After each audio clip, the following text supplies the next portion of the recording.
So I talk to clients every single day about how they can buy their first home.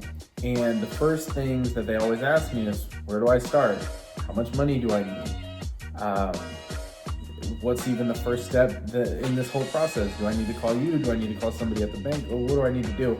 So I wanted to make a video, and I wanted to make sure to kind of go over what do you do if you decided, hey, I want to buy a house or I'm thinking about buying a house.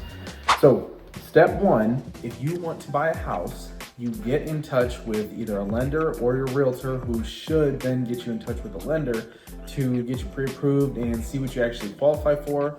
And if you don't qualify, there's two sides to that, because if you don't qualify, then they can always, basically give you the blueprint of how to buy your first home and how to make that happen. And so it's not one of those things where you're gonna die if you get pre-approved, or even if you don't get pre-approved, you're gonna be disappointed, whatever it is, you'll find a way to get pre-approved. And actually, what people don't know is a lot of the credit and the financials that go into it are way less stringent than you think. So in my opinion, a good percentage of the population can buy a home and they just don't know it. And they've assumed that they can't, so they stop trying. So first of all, when you get a pre-approval letter, we're just gonna act like you went through the pre-approval, you got pre-approved. Once you get to the pre-approval letter, that's when me as a realtor, I would set up a meeting with you, and then we would go back and forth and kind of figure out what you're actually looking for in a home. Because once we figure out what you're looking for in a home, then we can make a list of do's, don'ts, wants, needs. And then when you send me a house and it has 5 things that you don't want and 1 thing that you do want, I can say, hey, well, here's your list. Are you sure you want to go against that list? And if you say yes, then for the time moving forward, we're going to change that list. And so it's just important to be super concise about what you want, instead of having all these avenues and doors open to something that you might not even actually want in the end. So I try to hold people accountable for what they say they want and need. And so that way they don't end up sacrificing a whole bunch of things just because they think they love this house more than anything. And then I don't point out any of the flaws, and then it's a whole thing down the road where they regret it. I never want that on my hands. So I just try to give them as much help in that department as I can, and make them really realize that I'm not here to just get them into any home. I want them to find the right home for them, and to keep them accountable for that. The third step after that, once we have a clear list of what we're looking for, well, I'm gonna start looking before we even go out and see anything in person. But most of all, I'm gonna build you a list of homes that I believe would match all the things that we've talked about. And usually as a buyer, you'd probably do the same. But then you would go ahead and go through that list that I send to you, and then we would decide to actually go and see houses. So when we actually go and see houses, usually the first couple times is kind of a trial run to really rule out some things that maybe you thought you wanted or needed. Realistically, you gotta look at some houses, you gotta get out there and get your feet a little bit wet, and then it makes it easier down the road for you to figure out what you do or don't want. So once we've determined kind of exactly what you do or don't want after we walk through a few properties, because once we go through a few properties, that list always changes. There's always things that change on that list. So once we actually do that, we get really, really serious, and we only start going to look at things that fit those parameters that you're looking for. Whatever it is, we're gonna stick to that, because if not, we're gonna be looking at 15, 20, 30 properties, most of which are not even gonna have everything that you want. And there's no point to look at that many houses if you're not really getting what you want. So I'm gonna keep you honest, keep you on the straight and narrow on that, and just stay focused on exactly what we're looking for. And within that, usually we can find that deal. So the next step after that, go ahead and find the house for you. Once we find it, you walk through it, you love it, we put in an offer on it. Once we put in an offer on it, then we're gonna go ahead and go back and forth with the seller as we need to, and eventually the contract's gonna get accepted. Once the contract gets accepted, that is when the real work starts. So you thought finding the house was hard, try getting it all the way to closing. And so this is what starts that period. So we have about a week or 2 period called our due diligence period. And during the due diligence period, what you're going to do is you're going to go ahead and go through inspections.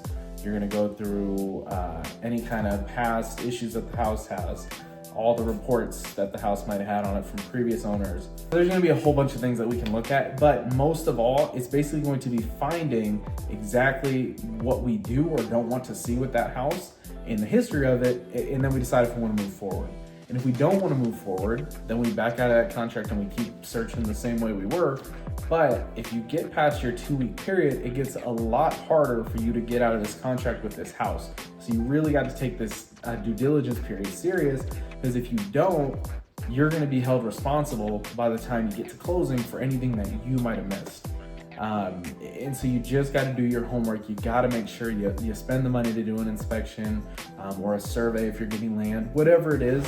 So once we make it through the due diligence period, so I also didn't mention due diligence period also includes earnest money deposit. So you'll put in about 0.5% to 1% of the total price of the home. And that'll go towards your loan if you close on the deal. And then after due diligence period, it's gonna get a lot harder for you to get that money back. But up until the end of the due diligence period, you can get that money back as it's stated in the contract. So once we make it through the due diligence period of a home, this is where it becomes very much on the lender and on the seller and on the buyer to keep their finances in order. This is only after title has done all the work that they need to do with the title searches and tax liens and other liens, all those things. The lender has done everything they need to do.